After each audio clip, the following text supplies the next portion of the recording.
It's time for Windows Weekly. Paul Thurrott is here. Mary Jo Foley is taking the week off so she can serve on a jury. She's got jury duty, but that doesn't matter. Paul's getting ready for CES, and we will have a preview of all the amazing, kind of interesting new PCs coming from CES, other products too.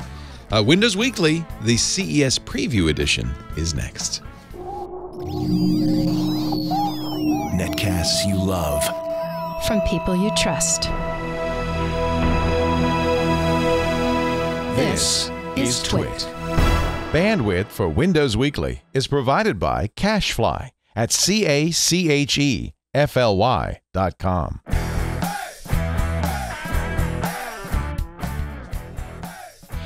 This is Windows Weekly, episode 499, recorded Wednesday, January 4th, 2017. Air in, noise out. Windows Weekly is brought to you by Curry, a real live robot with a great personality. Curry is available for pre-order now at heycurry.com. That's HEYKURI.com. And by Casper, an online retailer of premium mattresses for a fraction of the price, because everyone deserves a great night's sleep. Get $50 off any mattress purchase by visiting casper.com/windows and enter the promo code WINDOWS. And by Rocket Mortgage by Quicken Loans. When it comes to the big decision of choosing a mortgage lender, work with one that has your best interest in mind. Use Rocket Mortgage for a transparent, trustworthy home loan process that's completely online at quickenloans.com/windows. It's time for Windows Weekly, the show where we cover the latest news from Microsoft. Paul Thurrott is here. Mary Jo Foley is on jury duty. I have literally never been called to jury duty. Wow, don't say that out loud. Never. I'm knocking on wood furiously. Will not have my comeuppance. It's never going to happen. I enjoyed it. When I did jury duty some years ago, I was on a federal jury for one of those child molesting cases that was on Dateline. Oh, jeez. Remember To Catch a Predator? Yeah, sure. And I really enjoyed it. You know, I see. It was a little bit frustrating because I've told the story before. You haven't heard it, so I'll tell it to you. The rest of you, I apologize. We went through the whole prosecution's case, right? And I'm taking notes, and it took 3 weeks, and I'm going every 3 weeks. Yeah, a lot of time. Oh, they don't meet on Friday, so it's Monday through Thursday for 3 weeks. Federal case, so it's a big deal. And we get to the end of that, and now the defense is going to present. Except the defense makes a motion for summary dismissal because it's entrapment, and the judge says, "Yeah, you're right," and throws the whole thing out. And so we go in the next day, and the judge says, "You're done." But I've been taking all these notes, Your Honor. You're done. Go home. That's amazing. It was actually I enjoyed it. I really loved it. So if you ever get a chance to do it, it's kind of cool to do it. I probably wouldn't enjoy it like a civil suit, but a criminal thing is fun. Yeah. I feel like if it does happen to me, it's going to be something like that, some epic weeks-long, payback trial thing. So Mary Jo, did this is her first day of it, or no? It started Monday. Well, she's probably going to be let go, and I was talking to her about this before today, and this has happened to her before. Basically, they get up and call the people, and she says she's a reporter, and they say, "No, we don't want you." I know. That's what I thought would get me off. I said, "I'm a reporter," and the attorney even said, "Well, after the trial's over, do you think you would talk about this on the radio?" And I said, "Absolutely." Yep. And they did not kick me off. Wow. Yeah, they. I guess Mary Jo emailed us. I haven't talked to her today, but I guess they said that's nice, but you're staying till 5. Yeah. So she's sitting in the jury room. She's got her little HP Spectre 13T, and she can write. She probably doesn't need to go anywhere. She's good. It's a little more. Where she's not going is Las Vegas. Oh, and smart. Nor are you, or are you going? No, I am going. That's where I'm heading next. So in fact, we're going to wrap this early so you can get to the plane. Yeah, I should have gone a day earlier. There's a lot of stuff that happens today. Actually, you should have, because the big, crazy, surprising story, given that everybody agrees the PC's dead, is the amazing array of PCs. Yeah, right. This is such a weird CES, but this is me. You can tell I haven't been in a few years because I forgot. What'd you forget? I'm going to miss some of the stuff. Oh, you forgot to go early. I forgot. You got to see CES Unveiled, which is the official CES What are they? Like the day zero stuff. Yeah, Jerry Pournelle has a funny name for these little mini shows. Right. It's inherently unfair because companies that have a lot of money spend $10,000 or more to get in these ballrooms, and like Showstoppers, like Showstoppers, Pepcom, and CES unveiled the big three. So that's too bad, because the original point of these shows was to support the companies that didn't have the big bucks to go have huge places in the conference hall, right? But yeah, I saw that happen over the years. Microsoft showed up one year. HP got in there. You know, like all the big PC guys get in there. Dell. And they get the lion's share of coverage. Journalists are lazy and hungry. Exactly. And it's free food and drinks. It's one room with everyone there. No fluff. Perfect. Yeah. No fluff. So Brad's going to one tonight, and I'll go one tomorrow night. No, but I mean, we'll basically do what amounts to a ceremonial walking of the hall, and I'm sure we'll see something in there. But how hard is it to find one useful thing in a sea of products the size of Taiwan? Well, you have to kind of know, and that's why I don't go anymore, because you have to know ahead of time what you're looking for. And if you know that, then you don't have to go, because you just read the press release and done. So, by the way, I wish I wasn't going. And I've successfully covered this show without being there in the past. It makes me so sad that I'm doing this. But can't you send Brad or somebody? See, I did that last year. And then this year, work decided we all needed to go. So here I am. Yeah. I procrastinated so long. I was hoping the high price of the ticket would turn them off. But the work was right, because this is a big PC show, which surprises me a little bit. Yeah.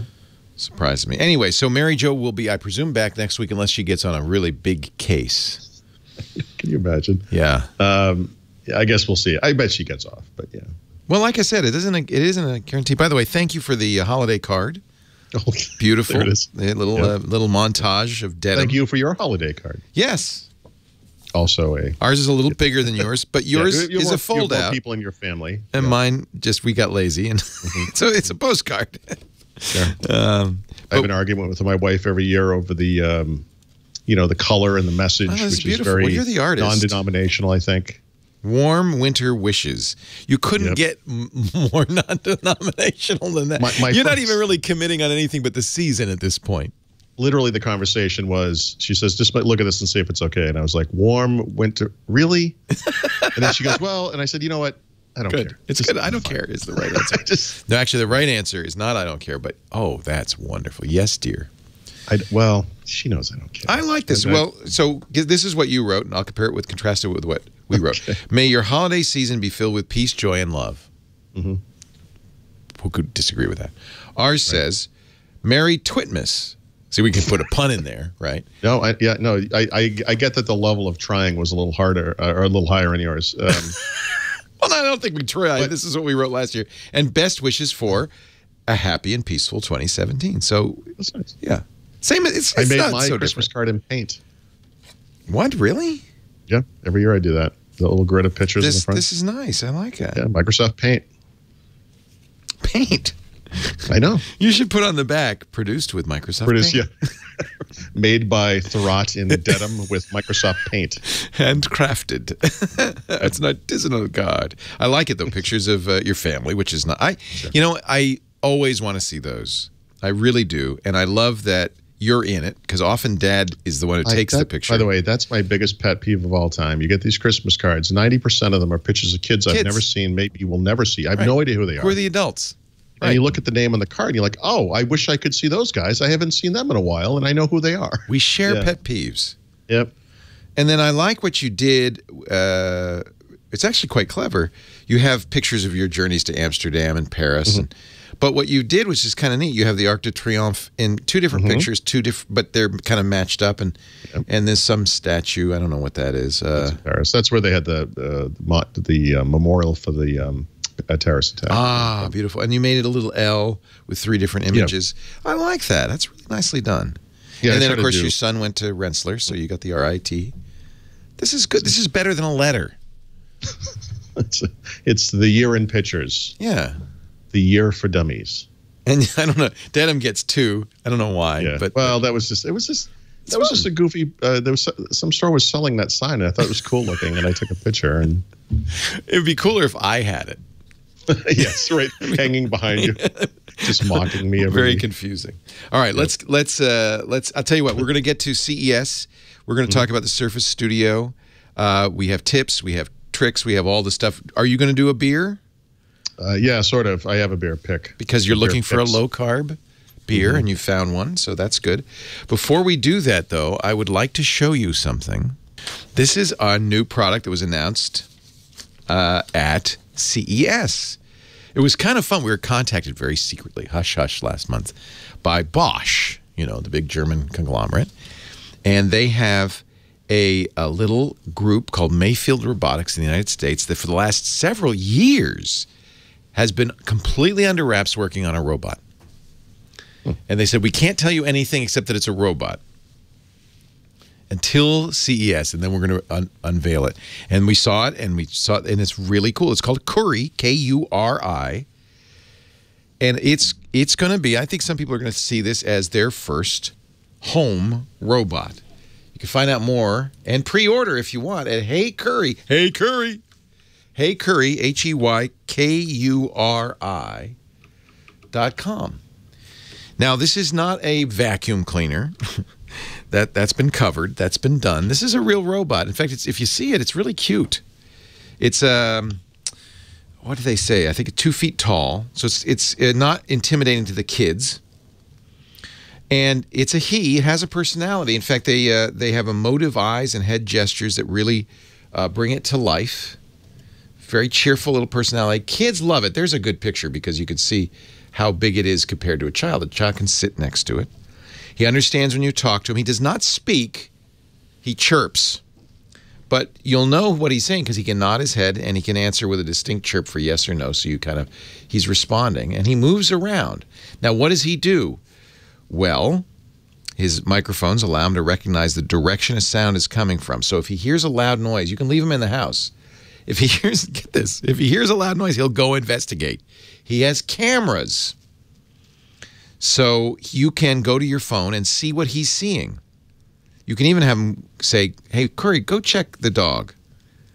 And it's the dog on the couch. And if the dog is on the couch, you can tell the dog, get off the couch. Kuri can save the videos and photos so you can review past events. This is really cute. A camera. He can recognize faces so he knows it's you. He can monitor your home. Now, Kuri's not available yet, as with many of the CES products. This is something they've been developing for years, but it won't be out till later this year.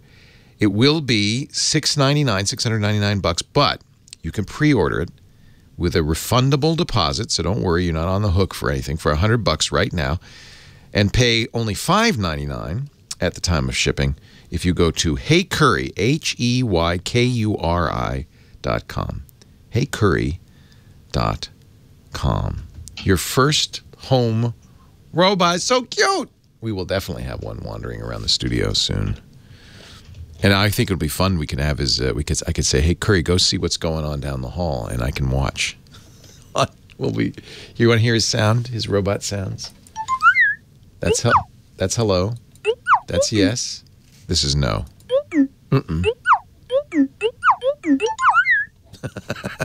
Kuri, K-U-R-I. HeyKuri.com. All right, this was a surprise to me. CES had robots, had cars, had TVs. One of the surprises was it also had Amazon Echo built into every damn thing possible. But Amazon's done a good job. I predicted that this year we were going to be swimming in a sea of, digital assistant appliances. What I didn't predict was that 50% of them would be based on Alexa. I kind of thought the companies are going to do their own thing, but yeah. So kudos to Amazon. When you think about the coming Google threat, how do they counter that? They've got a great lead. They left last year looking great, and now they're partnering with other companies. I mean, that's amazing to me. They're so smart. Yeah, it's going to give them a huge advantage over, Cortana and Siri and Google, because they're going to be on TVs. Lenovo's making an Echo Tube, much like the one Amazon's selling, but for less, with designer colors. Yeah. Yeah, it's brilliant of Amazon because, of course, the biggest thing people do with it is buy stuff from Amazon. So why not? Why not put it everywhere? That's their big advantage, that kind of combination of the physical and virtual worlds. Yeah. Really, really interesting on that. Yeah. But the other thing that just shocked me, I did not expect, was the number. First of all, PCs typically don't get announced at CES. There are other events like CeBIT and the what is the big Taiwan show? That WinHack. No. You mean the one in the late summer? Yeah. That's where I usually expect to see all the PCs is at the Taiwan show. Well, this usually a little bit, but this year has been off the charts. Crazy. So, and by the way, it's really gratifying to see the kind of innovation that's happening in the PC world. God, it's taken so long too. You know, Microsoft begged PC makers for 15 years straight to make innovative PCs. I mean, if you go back all the way to the first Media Center PC, and HP plumped down a tower, you know, just a regular tower right in the middle of your living room, instead of making like something that looked like stereo componentry, which is what Microsoft was looking for. There were various PC prototypes HP and Microsoft worked on, Athens PC and so forth over the Longhorn timeframe. I mean, they've been begging these guys to do this. And, you know, Windows 10 came out, I mean, like a year and a half ago. And we're only now seeing Windows Hello everywhere, seeing a choice of Windows Hello on computers where you have fingerprint or camera. We're seeing companies integrate those microphones that work really well with Cortana that can search out your voice and not be just, you know, disrupted by all the noise in the room. Sometimes it just boggles the mind, you know, how slow that kind of stuff happens. And then all of a sudden there's an explosion, and that's what we're seeing now. So I think Microsoft deserves credit because instead of just saying, you know, he's like, please, please, please, they actually just said, oh, screw it. And they put out some PCs. We're going to do it ourselves. Yeah. And I think that they deserve some credit because I think Surface Studio especially must have prodded, and of course the Surface Book and the Surface Pro must have prodded the manufacturers, the OEMs. You know, there were a couple of pieces of legitimate news from 2 weeks ago when we had Chris Capicella on, and one of them was him confirming what I've been saying for a long time, just based on my impression of what was happening, that there is an open book with the Surface designs. The PC makers are free to take those innovations and run with them and copy them, basically. And you see it everywhere, especially with Surface Pro. In fact, Lenovo just announced another Surface Pro this week. That's one of their many announcements. Smart, you know, and I also, I think I'd written something maybe since the last show. I can't remember when it was, but basically to the tune of when you look at devices like Surface Pro, I'm sorry, like Surface Studio, which is very expensive, or Surface Book with performance base, which is also very expensive.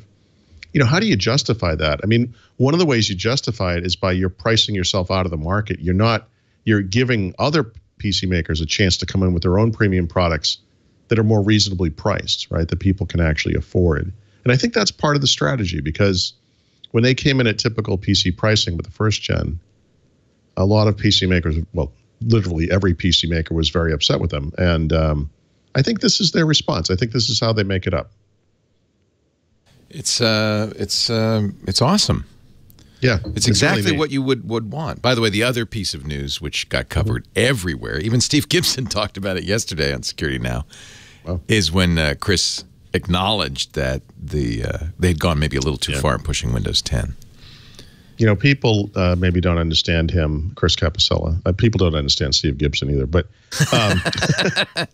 how awesome that guy is, and how open and transparent he is, and honest. You know, and that when you think about someone like chief marketing officer, I mean, it's basically like chief, you know, propaganda officer almost. I mean, it sounds terrible, but he's such a great face for Microsoft. He's so good. Just a great guy, yeah. And I said it at the time. I didn't realize it was going to be such a big news story, but it was so refreshing that he was that candid.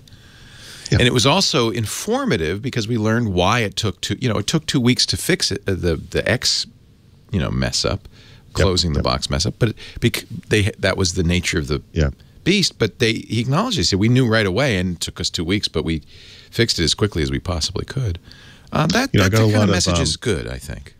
A year ago when he was on, I got a lot of crap from people because I didn't ask him any hard-hitting questions.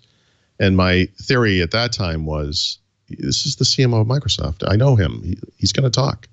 just let him talk. You know. Yeah, he did. Yeah, and he did it again. But this year I wanted to ask him about the bad stuff, right? Because there was some.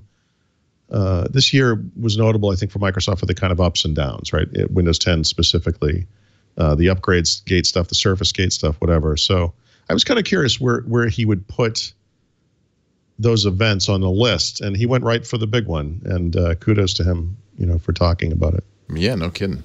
Now, one of the things I'm not sure, and I probably should have quizzed Steve more. But my sense was one of the things he picked up from that was the phrase. He said, we have listeners and we are listening and we listeners. Yeah. And they're like the robots from Half-Life 2. They float around in the air. I didn't take anything from that.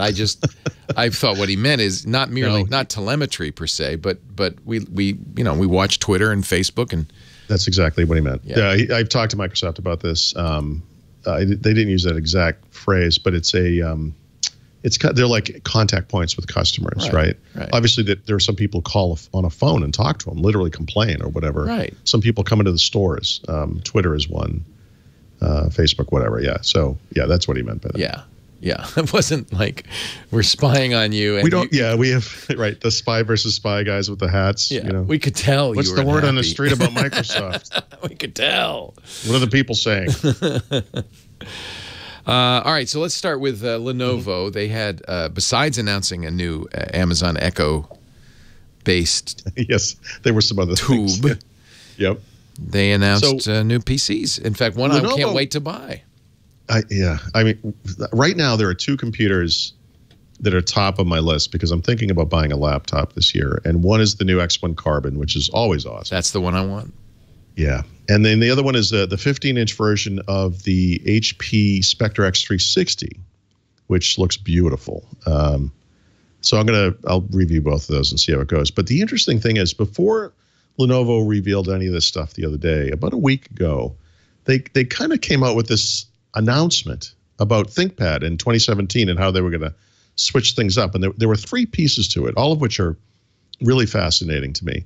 One is that they're adopting Microsoft's signature PC program. They're the first major PC maker to sell signature PCs directly from their own website. Amazing, hallelujah. Right? Hallelujah. By the way, what took so long? It's been 7 years. Do you think it has some of that has to do with them with Superfish and the stuff that Lenovo was putting on its PCs? Yeah. So that's okay. Interesting story there. Yes and no, right? So the ThinkPads didn't suffer from Superfish, right? That was Lenovo's other consumer PCs. ThinkPads have always had far less crapware on them than IdeaPad or Yoga, whatever.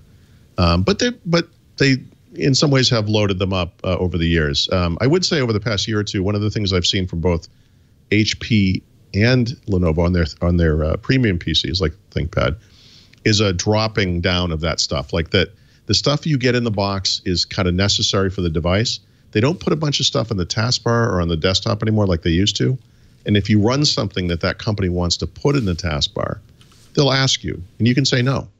And that to me is an incredible step. Going full signature is even better. But the thing I will remind people about Lenovo, because I think people either don't know this or they forgot. Before there was a signature PC program, Lenovo was the only PC maker that signed up to something called the Velocity program at Microsoft. It was something they were doing in the build up to Windows 7, and it became Signature. It was basically the first version of Signature. And so if you go back and look at the PCs they sold that year when Windows 7 first came out, they all had little Velocity tags on them, like little stickers and stuff. And the idea was that they worked with Microsoft to reduce the boot time, to reduce the shutdown and resume time, to make sure the drivers were always up to date. It was basically the first version of Signature. It literally was the first version. The reason the Signature program happened was because no one else signed on board. So Velocity was just Lenovo. But what that shows me is that Lenovo has always actually cared about this stuff. I mean, Superfish is a really terrible example of the contrary to that. But I think it was obviously a mistake, right? It wasn't malicious, but it was I don't know. It's not completely unique. I know there were other events, but I mean, it's too bad this happened to Lenovo in a way, because I think they've always actually tried with this stuff. Well, and it's a reasonable response if people are concerned to say, all right, well, we're going to do a signature PC, which can't have that, right? Yeah. Well, Look, the Lenovo has problems. Dell and HP don't. Like, for example, they're from China. Right. And even though That's I true, think we all yeah. understand that ThinkPads are made in North Carolina, designed in North Carolina, they always have been or whatever. But They still are. oh yeah, yeah, that whole team is still there. That all happens there. But okay. yeah, That's the old But you know what? IBM team. Yeah, yeah, it literally is. I deal with the same people that were Wow. at IBM.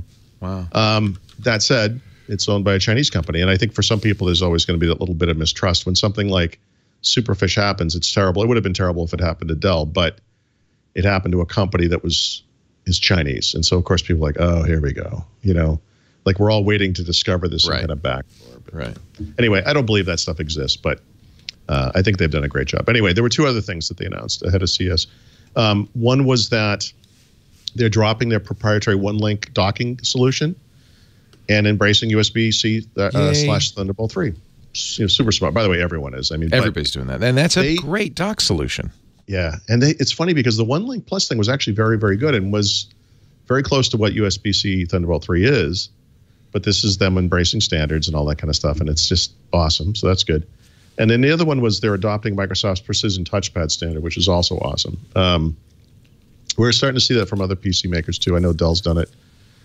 Some other companies are announcing it at CS. I believe there's been some leaked documentation that suggests that precision touchpad support will, in fact, one day become a requirement for that Design for Windows logo that they get for the box. That's not a fact, but I believe that's going to happen. So this is basically them just moving quick to make it happen. And so, you know, again, kudos to them on all of those things, right? And this all happened before we even knew what these computers were going to be. And then they announced them. Of course, they're awesome. Right? I mean, they're awesome. So there's It's the music. I'm sorry. No, that's good. They're going to have LTE in it in the ThinkPad Carbon. Yep. That's exciting. Yeah. So there's a bunch of stuff going on, but it's, you know, X1 Carbon obviously is the kind of the flagship Ultrabook. There's an X1 Yoga, which is actually tied for my best computer of 2016. It's an incredible device, basically a transforming or convertible version of the X1. And then there's an X1 tablet, which can work like a 2-in-1 device as well, where the screen splits off right from the base. So this has become the Carbon is the regular kind of laptop-y one. Yeah. Okay, but is it the same kind of stuff inside the Yoga? Yeah, so the differences there off the top of my head, there's just a couple. I mean, because of, if you think about how it kind of bends back onto itself and becomes a tablet, they actually designed the keyboard so that it sinks into the device as that happens.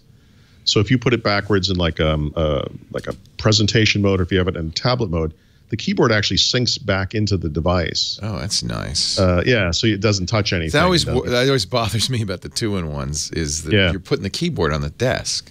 Yeah, it's a really cool device. I mean, for me, I just don't use it enough in that mode to spend the extra money. Yeah, but that's, I think, as opposed to a detaching screen. I prefer this. This is kind of a sensible. I mean, it doesn't get any lighter, but you're not giving up any. You know, like when I detach the Surface Book, I lose a lot of battery. Yep. And it's got the pen. Nice. Yeah, it comes with the pen. Yep. That might be the one I want. And everything's Thunderbolt now with this new Thunderbolt dock. Yeah. The other thing I like about these devices is they're 14, not 13-inch screens. And of course, one of the big things they did this year is what everyone else is doing, which is you put the big screen in the smaller form factor. So it's like a 13-inch form factor device, but with a 14-inch screen. Yeah. I really love that move, but I prefer bigger screens, which is one of the reasons I'm thinking about a 15-inch for this year. But 14 is just about 14 right. 14's a nice compromise, isn't it? Yeah, I think so. All right, so that's the Yoga. I'm looking at the cell videos for all of these. Yeah, the one thing they haven't done, and I talked to HP about this. I'm going to talk to Lenovo about this week. As you squeeze these bigger screens into smaller forms, you start to see like there's a little bit of lip, you know, at the top and bottom of the screen, like a bezel. Yeah. And you get it's like kind of edgeless on the right and left. And my whole thing is like, guys, go completely edgeless and make it a 3x2 screen. You know, there's exactly enough room there to make that 3x2. And no one has said yes to me, but I wouldn't be surprised if next year that's where they go next. They're still doing 16.9. Microsoft's all 3.2 now, right? Yeah. Yep. I think that's the next. I think that's going to become the standard for PC. I kind of agree with you. I like 3.2. This is the Mix, which is their Surface basically clone. That's right. Yep. The Mix 720. All right. Yeah. So yeah, Dell announced a bezel-less, the XPS 13 that is now in the 2-in-1 form factor. Right. Which of the two do you think, the Yoga or the Dell XPS Bendy? Yoga, definitely over the XPS 13. It's interesting. Dell was the first one with that kind of edgeless display. Right. But they put the webcam at the bottom, which to me is just it's weird. It's up your nose. On the other hand, it's exactly the right. Now it's in the center at least, and it's in exactly the right place if you bend it around, which you might be doing if you're Skyping. Okay, that's not bad.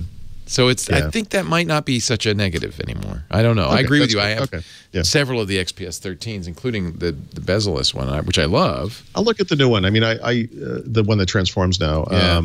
The first gen version, everyone was so gaga over the screen, but I had lots of problems with the power management and also with the wireless connectivity, and they switched all that stuff up in Gen 2, so they fixed that. But I think edgeless is cool. No one really is doing edgeless in every direction because they do want a webcam or whatever, and I kind of get that. But if you look at HP's design, there's a big bezel at the bottom. It's like, guys, 3x2, anybody? So 3x2, you think would just kind of eliminate that? Yeah, I think it would basically remove the remaining bezel. It'd be perfect. Interesting. So let's talk about the HPs. They announced new X360s, which this is the other one you really liked last year, right? Yeah, this is the other one that tied. So the 13-inch rev of the X360 came out in the fall, and that tied with the Yoga for my favorite PC of the year. And when it happened, I pinged HP and I said, any chance you guys doing a 15? Because they did one last gen, and I loved it. And I don't know. Obviously, I don't know what the sales number are. I'm really surprised they did it. I have to imagine they're not as high as on the 13. But the new 15-inch looks beautiful, and it uses that darker color scheme. Remember they had the I don't know if it's like carbon and copper or something. Beautiful looking device. 12 hours of battery life, etc. They're doing the X360 thing with the EliteBook, which is the business laptop. So now you get that transforming form factor there as well.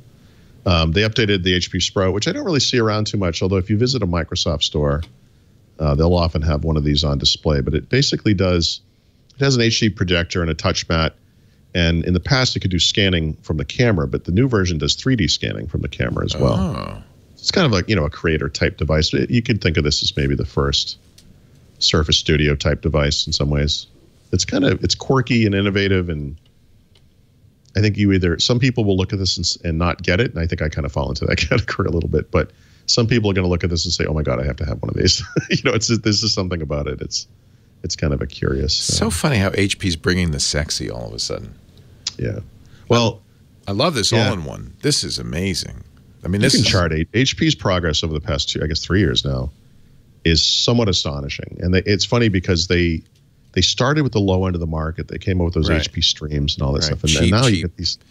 Yep, and now you look at they've clearly seized on the premium end of the market.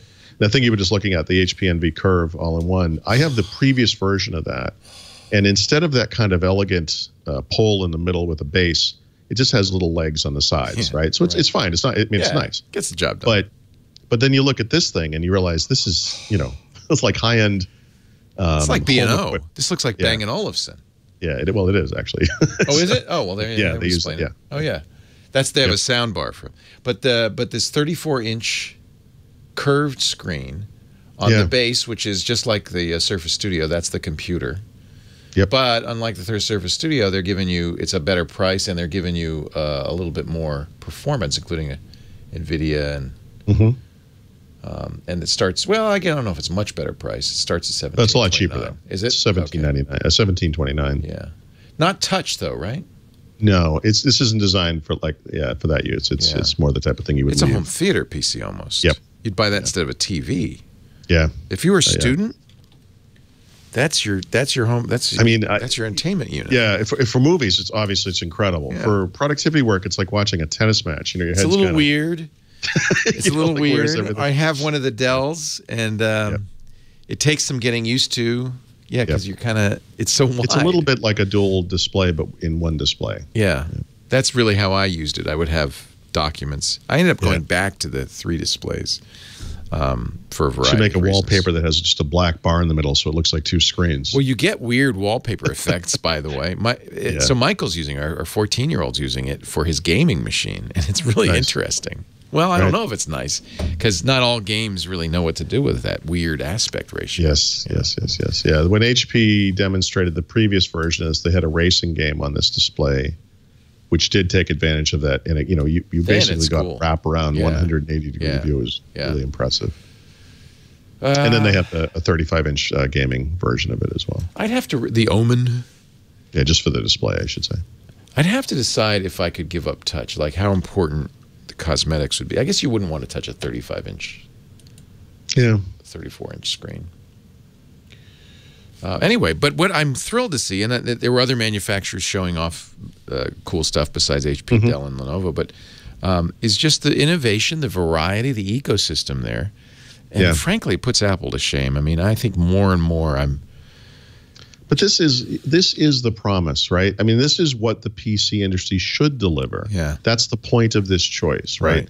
That these guys are competing with each other for the same customer dollars. Yep. And are coming out with ever more innovative devices to make that happen, right? I mean, it doesn't always work, obviously. But this is when I think about the PC industry, I mean, and the inherent advantage it has over single supplier, because there are, things that are problems too. That's it. I mean, that's number one. It's range of choices at range of price points. And we're really seeing it at CES this year. It's neat. That's absolutely true. Yeah, it's right. It's living up to its promise. Yeah. Yeah. And of course, all of it, despite the fact that there will be Windows on ARM, we didn't see any of those. We saw no WOA machines, right? Not yet. I don't know if we will or not, but no, not yet. Not yet. But we did see new Kaby Lake desktop chips, right? Yeah, and obviously all these new PCs that we've talked about already are all Kaby Lake, laptop chips.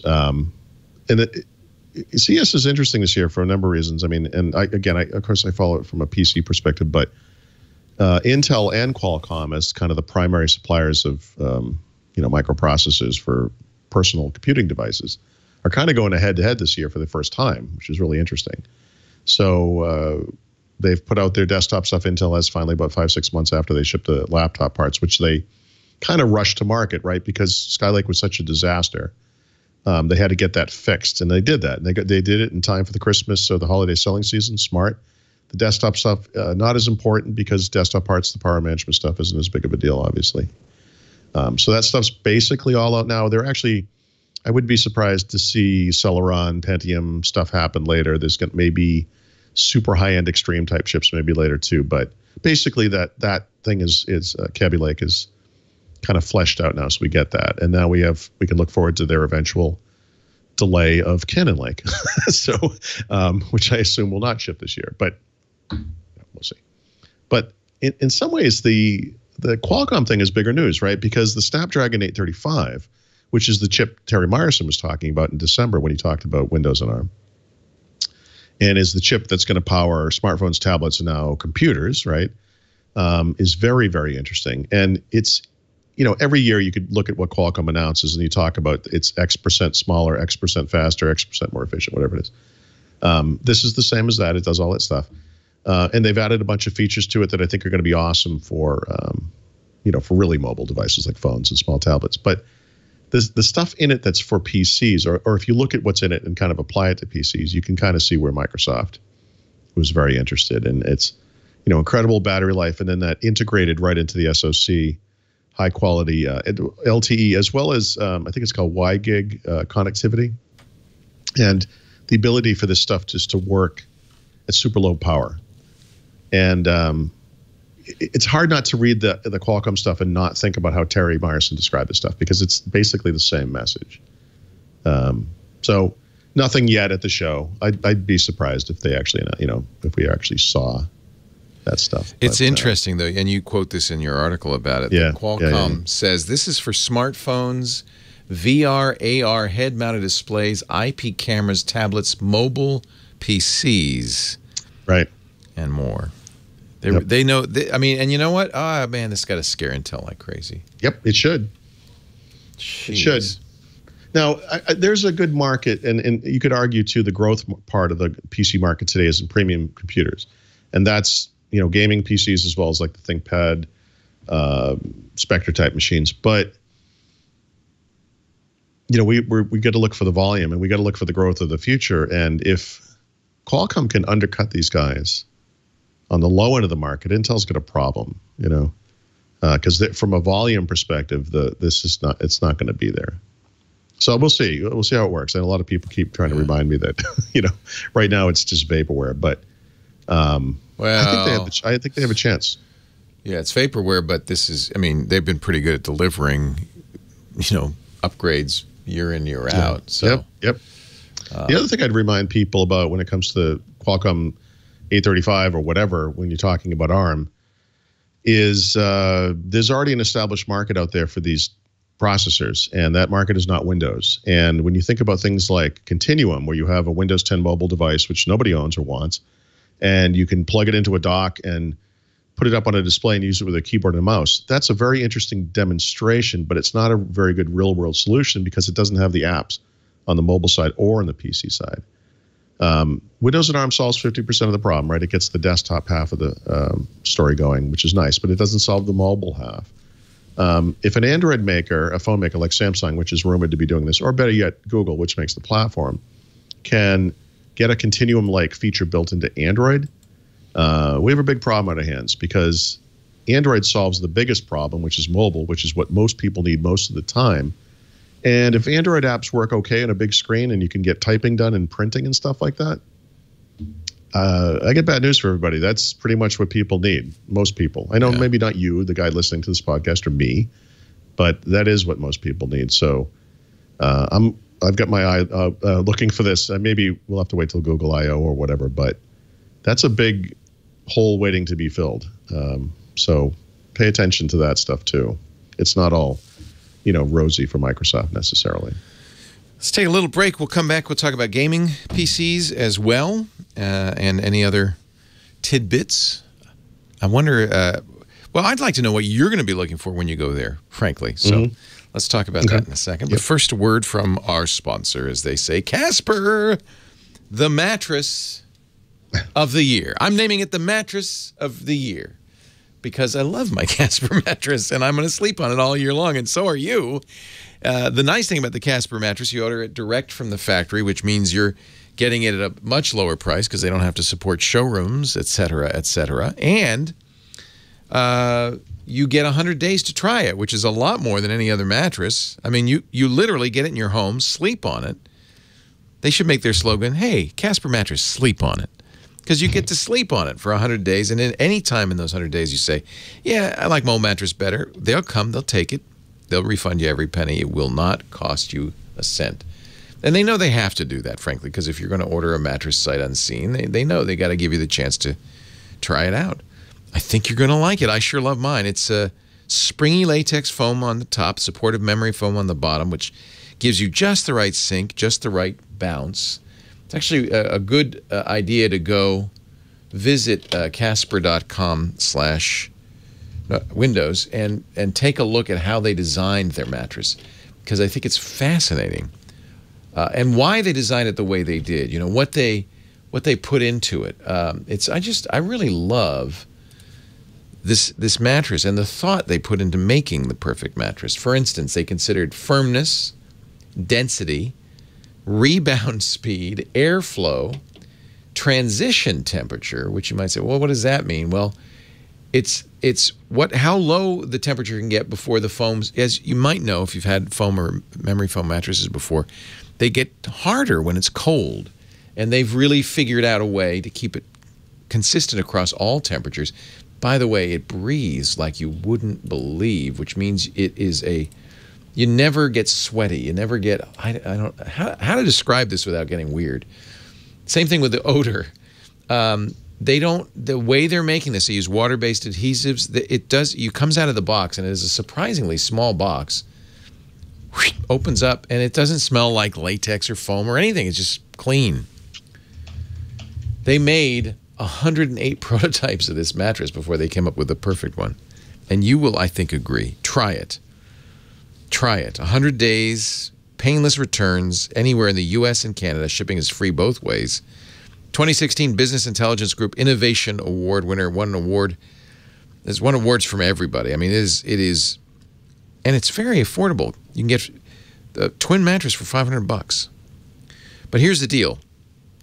You'll save an additional $50 towards your mattress purchase just by going to Casper, CASPER.com/Windows. You got to use the promo code Windows, though, so that they know you heard it on the show. Casper.com/Windows, CASPER.com/Windows. And use the offer code Windows for $50 off. Some terms and conditions apply. I really love this company. Go to the website and read about it, and then pull the trigger. I promise you won't be disappointed. Casper.com/Windows. And you know what? If you don't like it, no harm, no foul. It's easy to return and get your money back. Windows Weekly, Paul Thurrott is here. As you might have noticed, it's just me and Paul. We've staged a bloodless coup. It's a sausage fest is what it is. It's a sausage. We used our vast resources within the federal government to get Mary Jo Foley put on jury duty. Yep. Also a missed opportunity. We don't even have any Xbox stories this week. What? This was our chance to talk gaming, Paul. I know. I will note that I am on Prestige 5 on Call of Duty Modern Warfare Remastered. Does it go to 11? I'll let you know where it goes. I think I'm going to find out. He's going all the way. We've been playing a lot of Overwatch at the Laporte household. That's a lot of. It's kind of like Call of Duty for kids. Son's big game. It's fun, and it's team play, and it's got cute guns. Sure, really fun characters. I really enjoy it. It's a great game.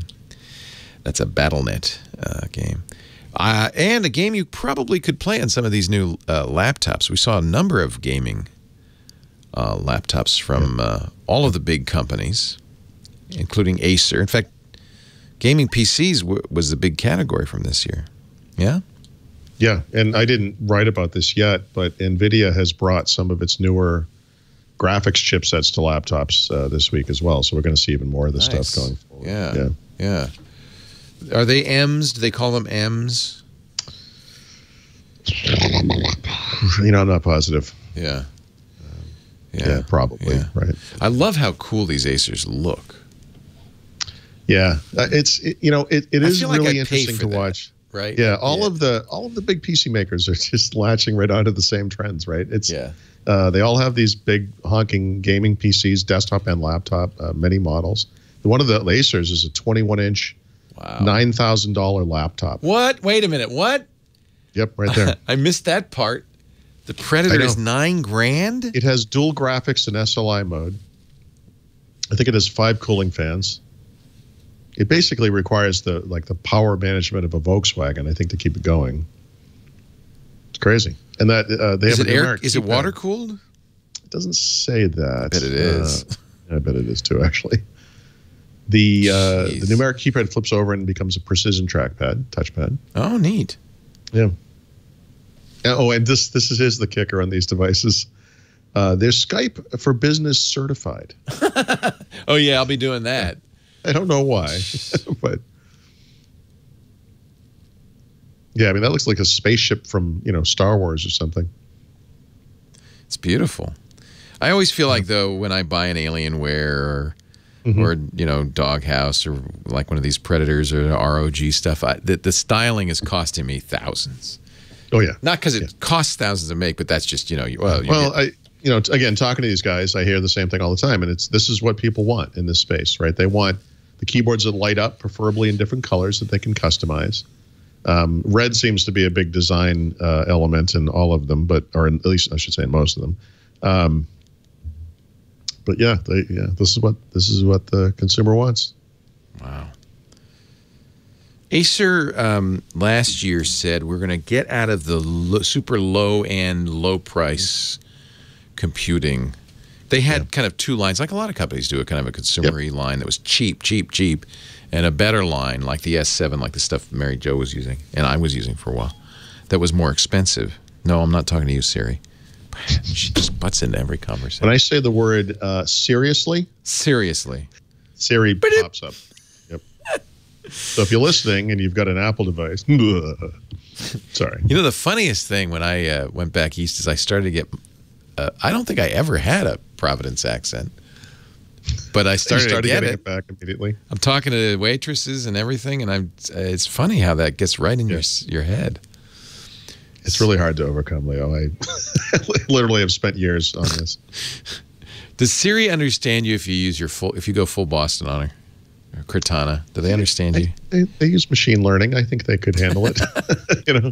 There's a very funny video. I don't know if you saw it about from the BBC about a couple of Scotsmen trying to use an elevator, a voice recognition elevator. Right. And as you might expect with Scotsmen, they get more and more irate as they're in the elevator. What's the buttons? Oh no, they installed voice recognition technology in this lift. I heard about this. Voice recognition technology in a lift in Scotland. You ever tried voice recognition technology? No. They don't do Scottish accents. 11. Could you please repeat that? 11. 11. 11. 11. Could you please repeat that? 11. It does get a little salty. Who was this? You need to try an American accent. 11. 11. That sounds Irish, no American. What, doesn't it? 11. Where in America is that? Dublin? I'm sorry. Could you please repeat that? Try an English accent, right? 11. 11. You for the same part of England as Dick Van Dyke? You get the idea. Eventually, they actually assault the thing. Because every man from Scotland has that is everyone's response to the voice. When it doesn't hear you, you start yelling at it. Yeah, 11. It's like, I'm sorry, would you like me to delete the message? Yes. What was that? Yes. Just like escalate it. Oh, and by the way, Cortana has popped up for me now on my... I don't know what I said. You speak to someone in a foreign country and you don't understand the language, you just yell to make them hear you? Yeah. I'm talking now. I'm speaking your lingo. Sure. Smart. Who else? What manufacturer have we not mentioned? Anybody else do something interesting? Toshiba just had a single announcement, nothing serious. Wait a minute. Toshiba had one? I know. Well, I'm thinking there might be more later. Well, like I said, I think there are other shows that are generally have more. Well, Toshiba's also not doing great, and they're trying to sell off the PC This business, is so bland. The Portage X20W, it's like, oh, that's nice. Thank you, Toshiba, for really working hard on that one. Right. Still there, eh? Phoned it in. Nevertheless, if you want an uninspiring laptop, it's good to know there's still a place you can go. Yes. There's a couple things I haven't written about yet, like the LG Gram line is, I think it's 13, 14, and 15-inch screens. The really lightweight device, I think the 13-inch is like 2.1 pounds. Those are kind of cool looking. There's a company called Bridge with a Y that it makes iPad keypads. We can kind of turn an iPad into like a laptop. Finally, someone has made a hardware keyboard for the Surface Pro. It works for Surface Pro 3 and 4. Has trackpad obviously, and it works like a laptop. So instead of using the kickstand, you just open the screen and the bottom supports it. So I'm gonna I'll see those guys at the show. I'm curious about that one. Asus has like a 14-inch business notebook that's a lot like the Carbon, which looks kind of interesting. It's only gonna be $1,000. Also, it's funny. I put this one aside to write about it later, but Engadget, I think The Verge and maybe some other guys have seen their first peek at a Windows holographic headset prototype. Right? Interesting, right? Exciting. Oh. They put it on. They talked about how much it weighed, and they said it was really light. It was really well made. Blah blah blah. Here's the joke. It's a prototype. It doesn't do anything. There's no display. Oh, it's just like a physical. It's like one of those dummy cell phones. They have a plastic shell and say this is what it's going to be. It's going to be amazing. See how comfortable it is. Deliver the hardware. So, anyway, congrats for going hands on with that piece of worthless plastic. Yeah. Wow. I look forward to doing it later this week. So I don't know. I'm really thinking you don't need to go. This is everything. You just covered it. I know. How about augmented reality? Besides the Windows holographic, I would bet you're going to see a lot of people with VR Oh, yeah. And We're gonna be AR. swimming in this stuff. Yeah, the digital assistant appliances, like I said, the VR, AR, or whatever you want to call it, that stuff. It's going to be headsets everywhere. It's going to be people, looking around at nothing. Car tech, and by car tech, I mean, yes, there's going to be a hall full of car stereos like there always is. But Microsoft will be demonstrating some car tech stuff there. Google is integrating into various cars, and I don't mean Android Auto. I mean like in the dashboard. And so that stuff is very interesting. I think the voice control stuff makes a lot of sense in the car where that we have concerns about drivers being distracted and so forth. So I think that stuff's going to be really big.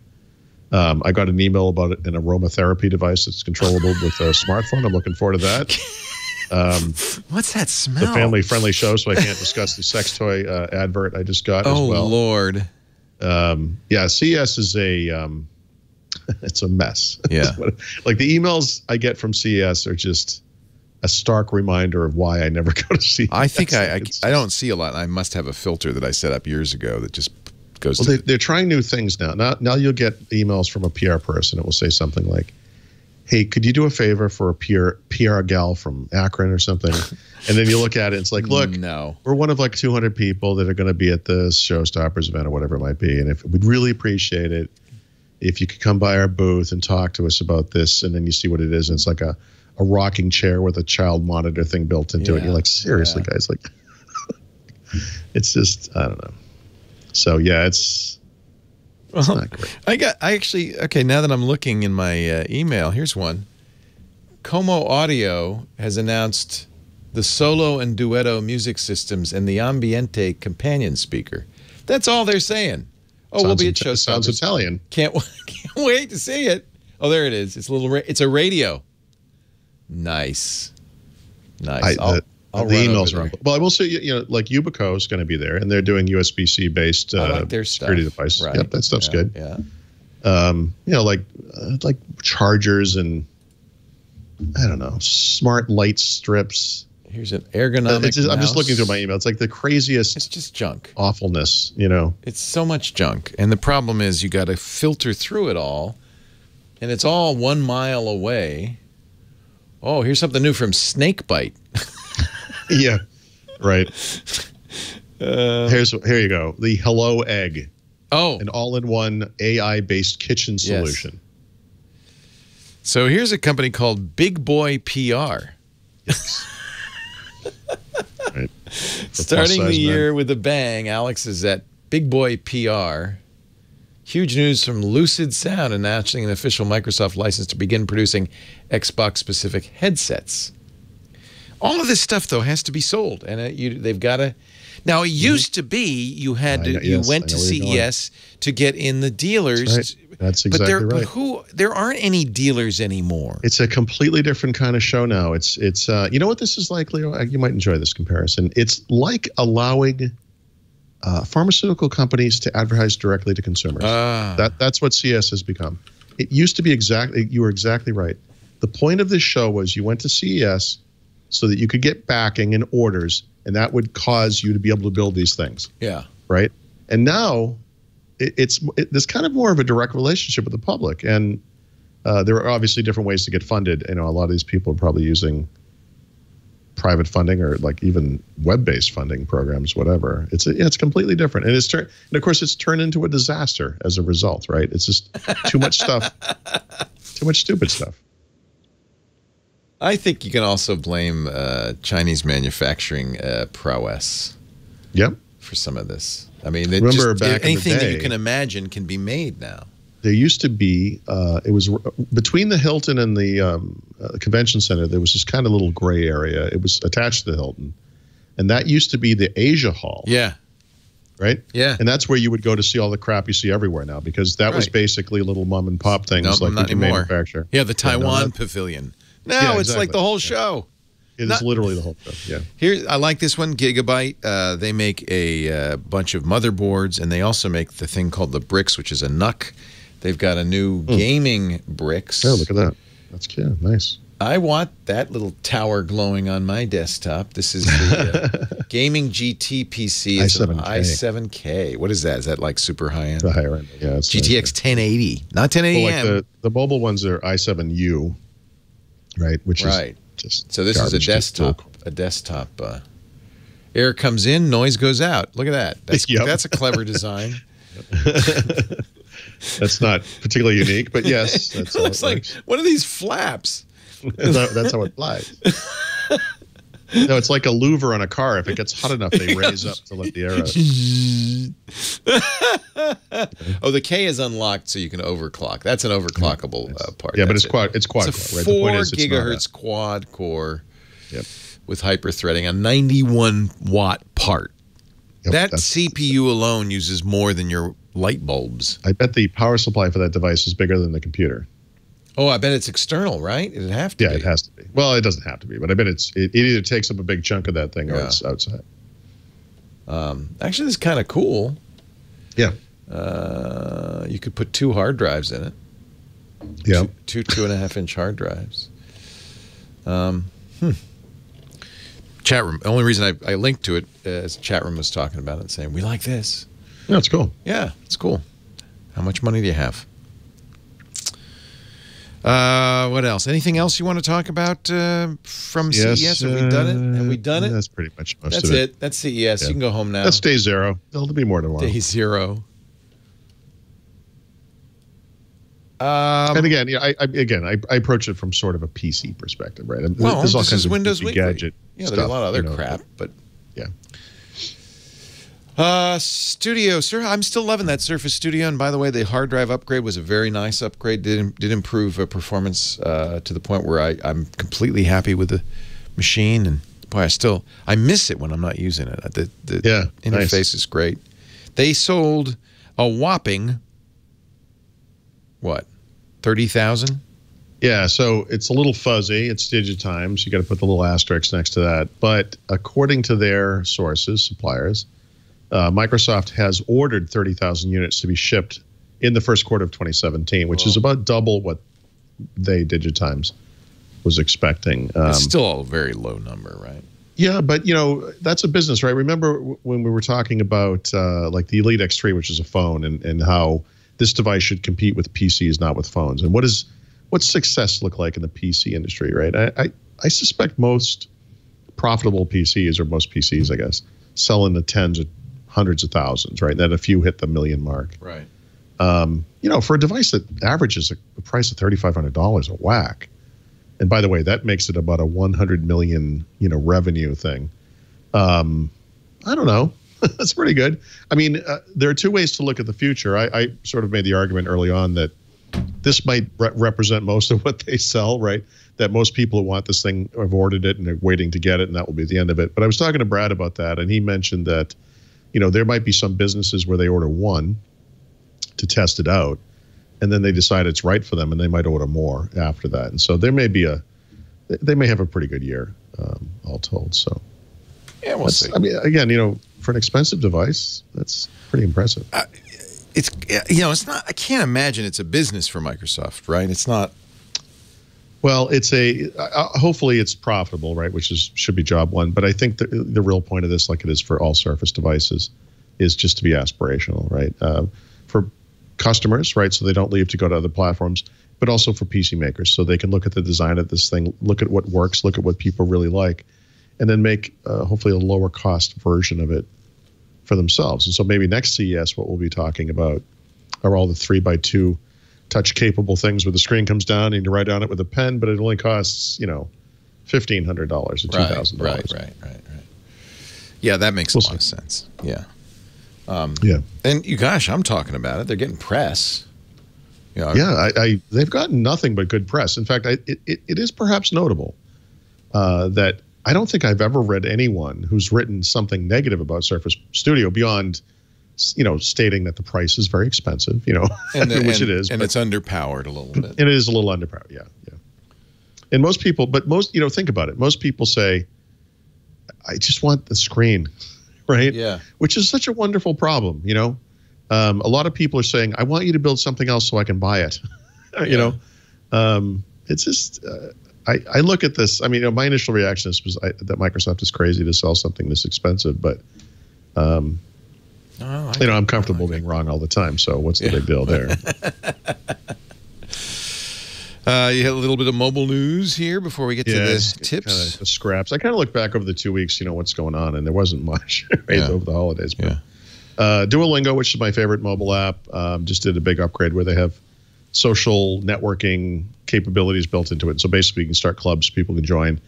And, it's like a social networking feed like you see on Facebook or Twitter or whatever, where you can see as people are doing things in whatever language, you see what they did.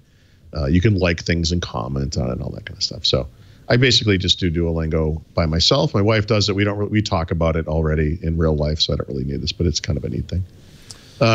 Super Mario Run, obviously a huge game on iPhone over the holidays, is coming to Android, which we knew, but over the holidays they put up I don't know why they call this, but it's like a pre-registration page. They did this with Apple too. Kind of let me know when it comes out. Get people excited. Yeah, and they can gauge, how well it's going to do, I guess.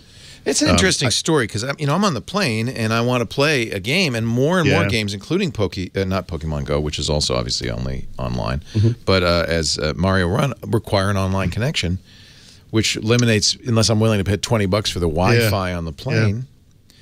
So, do you buy the piracy argument? No, I don't understand. I don't even understand what that means. It's just dumb. It makes me mad. Yeah, it's too bad.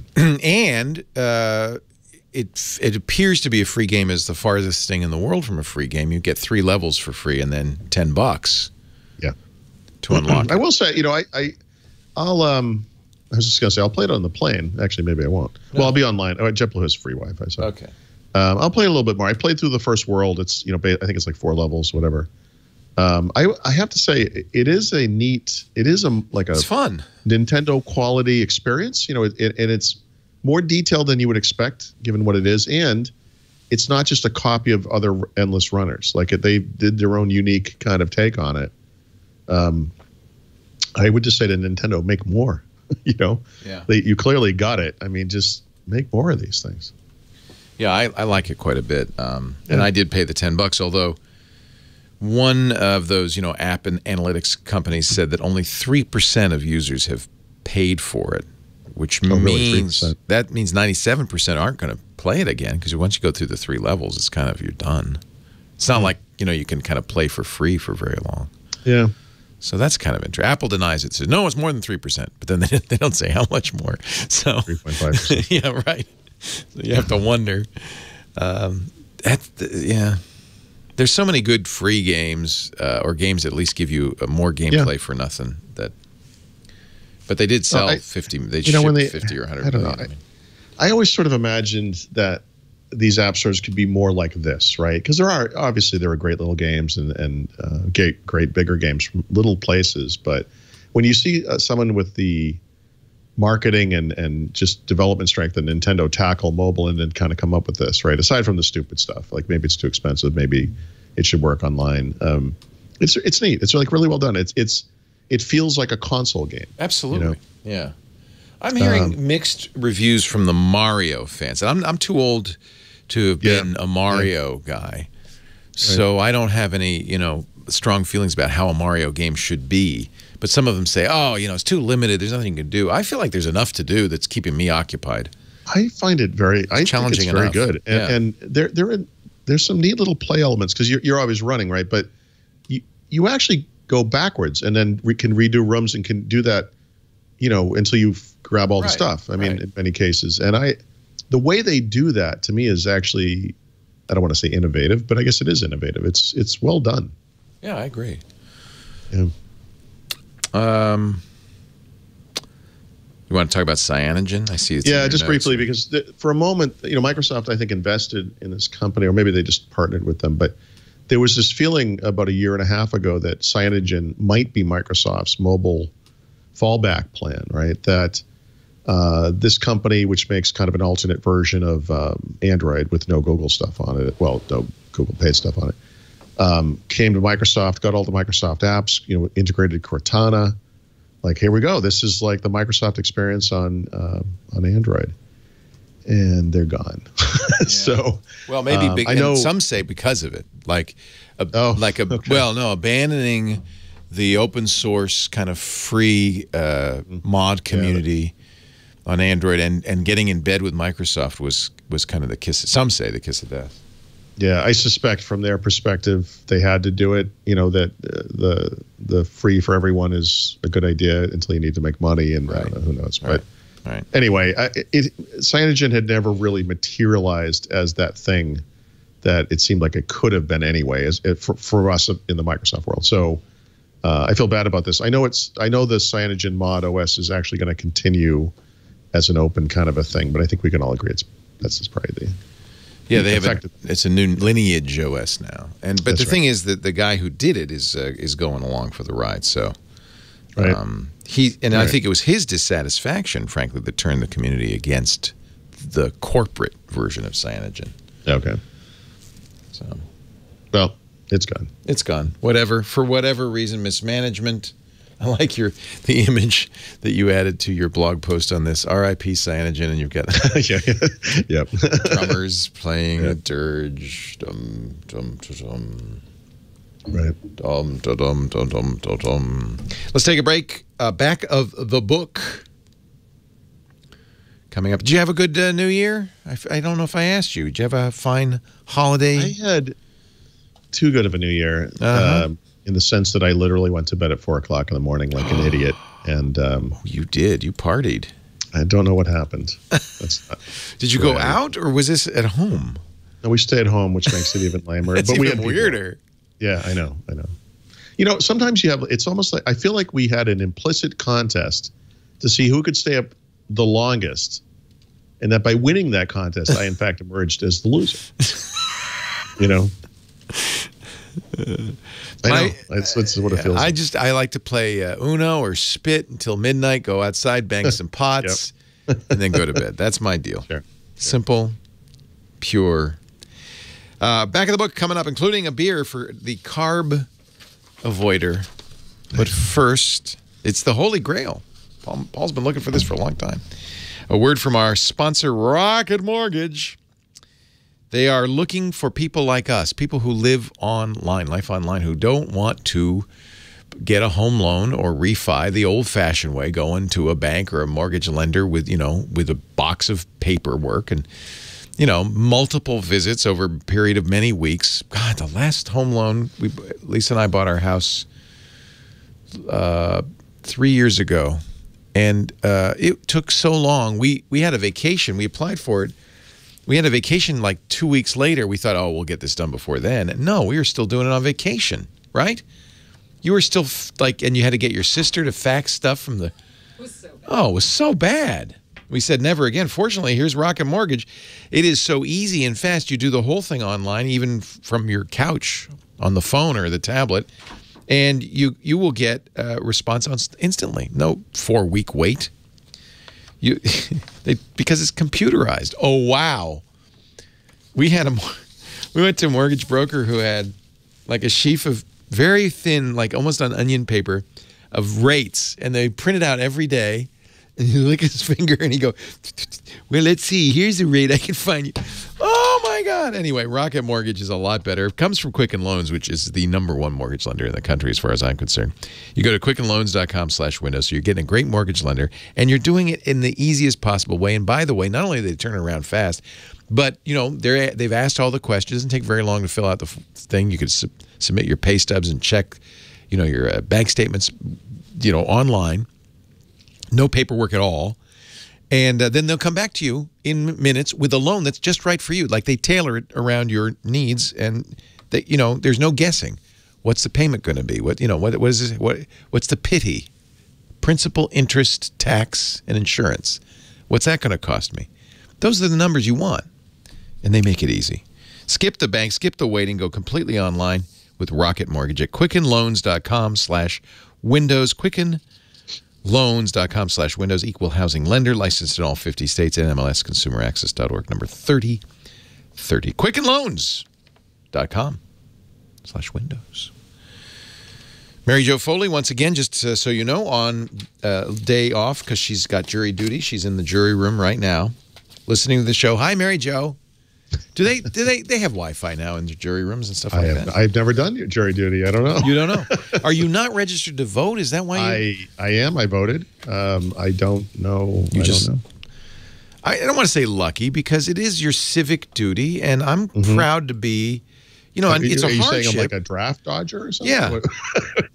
No. I'm just saying I don't want to celebrate the fact that you've not been called because being called, while not an honor, probably not even a privilege, is your duty, and I like doing it. And I don't try to get off the jury. You know, because what you don't want. What if you were? I've never been selected. I mean, I'm not. I haven't tried to get off. No. I'm not knocking you, honestly. But I do know a lot of people who say, "Oh, here's how you get off the jury." It's like, well, if all the people who can figure out how to get off the jury, what's the jury going to be? And what if you needed a jury? Would you want those people deciding your fate? Yeah, exactly. I sent Mary Jo the video from 30 Rock where Liz Lemon dresses up like Princess Leia. Yeah. You know, it's so funny her methods to get out. And anyway, because I know she doesn't watch TV. She's probably never seen it. She wouldn't. This would all be new to her. The rural juror episode, which is so fun. Yes. Well, speaking of rural juror, yeah, exactly. Tip of the week. Yeah, so over the holiday weekend, I had like a very small data loss. I actually do a pretty good job with syncing stuff, and it occurred to me. Are you minimizing here a very small data loss? What did you lose a batch file? What I mean? No, I lost the contents of my desktop. So I used the desktop as a scratch space. Right? Oh well, no, that's not small. Then I didn't write this in the article. The one thing I did lose is I actually talked to my lawyer over the holidays, and I took notes. My wife was on the other line.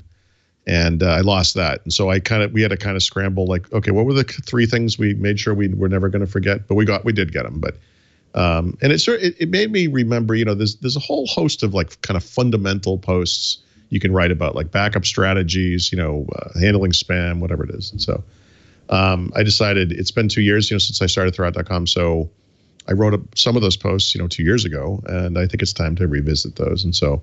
I started the first 2 about securing your online identity. Oh, good. I actually talked to an identity expert for that one. In fact, let me bring this up because you will find this interesting. He recommends, there were 4 things that he recommended. 3 of them will not surprise you.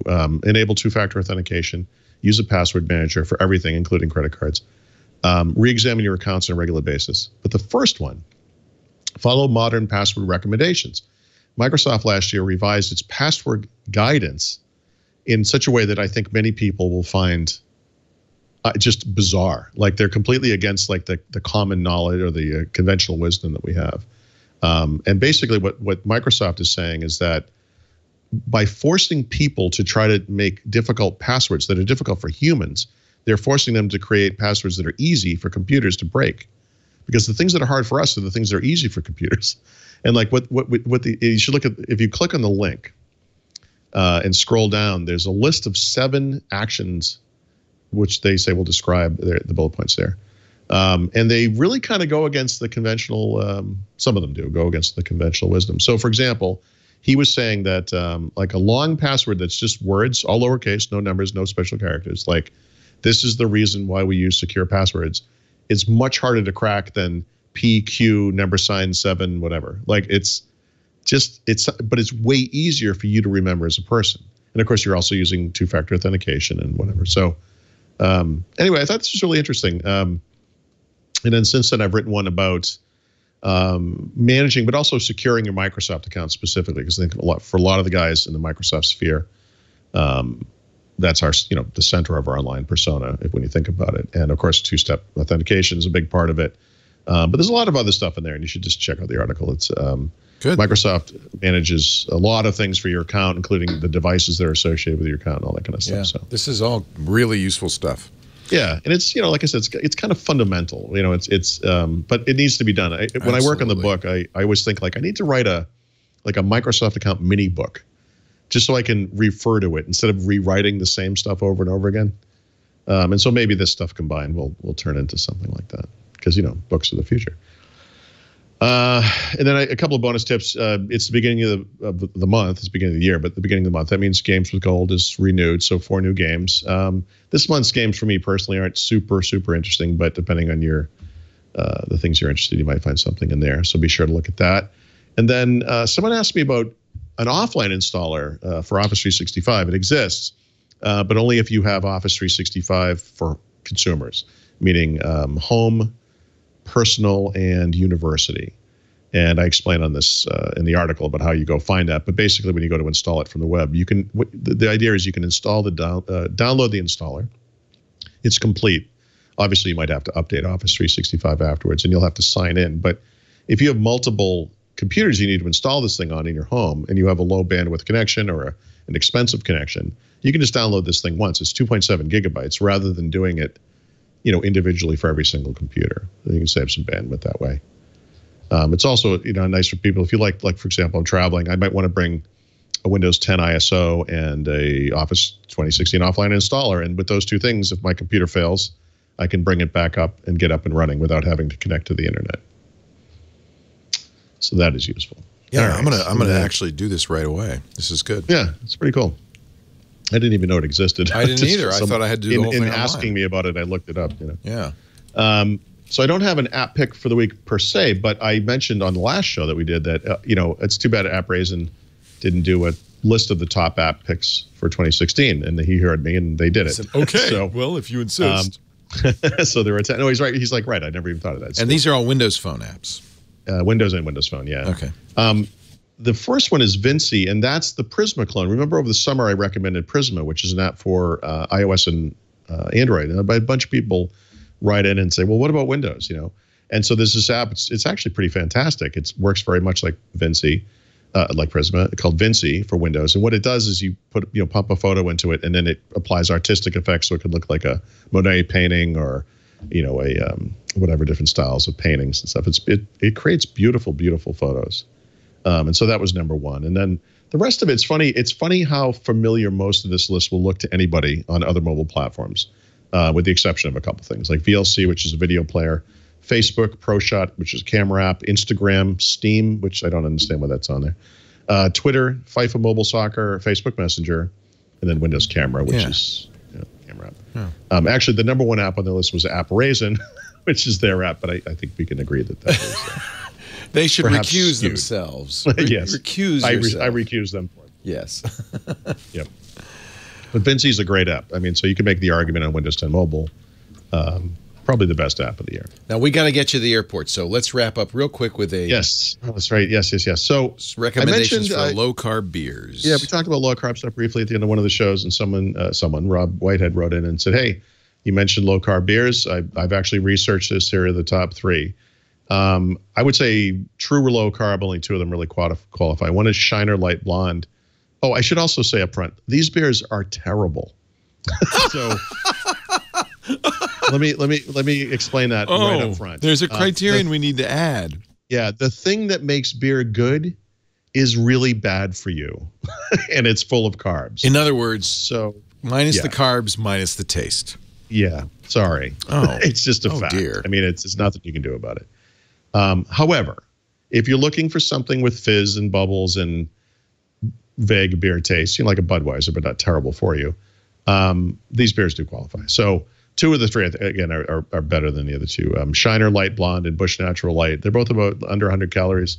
They're both under 4 carbs. Busch is actually 3.2 carbs. That alone is enough for me just to keep it around if I ever need such a thing. But I've been drinking, wine, which is actually just about this. It's actually a little higher in carbs than this per glass. But lower than normal hard alcohol beer. Is carb-free. Yeah. So rum and whiskey and scotch and gin, whatever. That's there you go. Forget beer. I'm drinking gin. Sin-free. It's calorie-free. It's all good for you. Drink it with abandon. Put it in your cereal. No, don't eat cereal. Cereal's really bad for you, but gin is good. It's kind of a tough message, Leo. It is. It's tough love. Yeah. Gin, steak, butter, and eggs. It's all good for you. It's all good stuff. It's all good.